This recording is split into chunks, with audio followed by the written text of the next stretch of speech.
ईशमीशाननिर्वाणरूपम्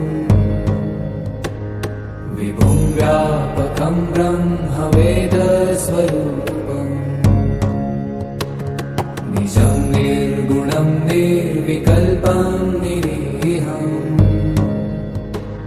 चिदाकाशमाकाशवासं भजेऽहम्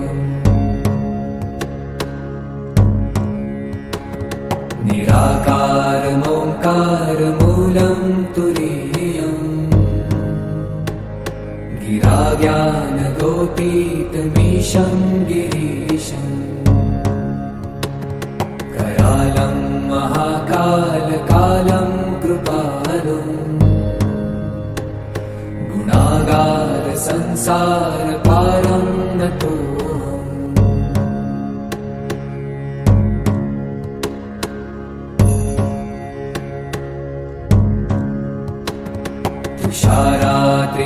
तुषारात्रिसङ्काशगौरं गभीरम्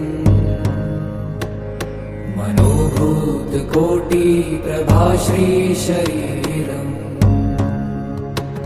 स्फुरन्मौलिकल्लोलिनी चारुगङ्गा लसद्भालबालेन्दुकण्ठे भुजङ्गा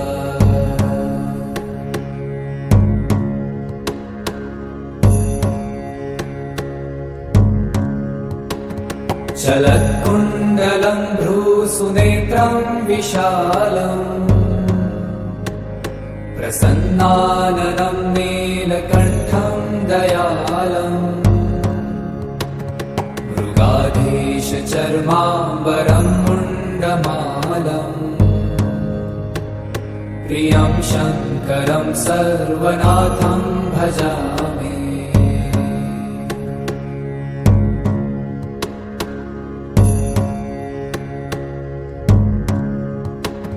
प्रचण्डं प्रकृष्टं प्रगल्भं परेशम् अखण्डम् अजं भानुकोटिप्रकाशम् त्रयशूलनिर्मूलनं शूलपाणिम् भजेऽहं भवानीपतिं भावगम्यम्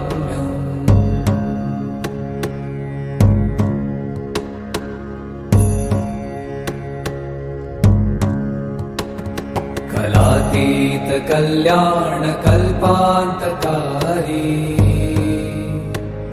सदा सज्जनानन्ददाता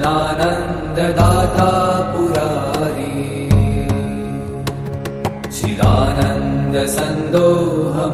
चिदानन्दसन्दोहमोहापहारी प्रसीद प्रसीद प्रभो मन्मथारी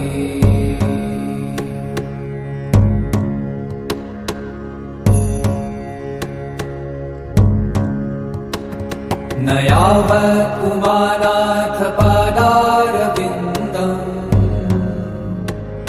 भजन्ति ह लोके परे वा नराणाम् न तावत् सुखं शान्ति सन्तापनाशम् प्रसीद प्रभो सर्वभूताधिवासम्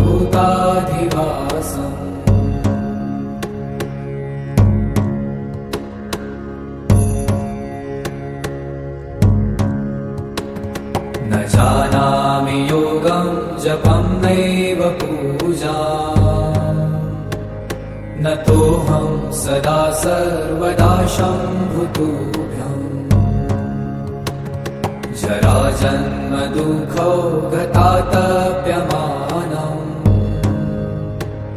प्रभो पाहि आपन्नमामीश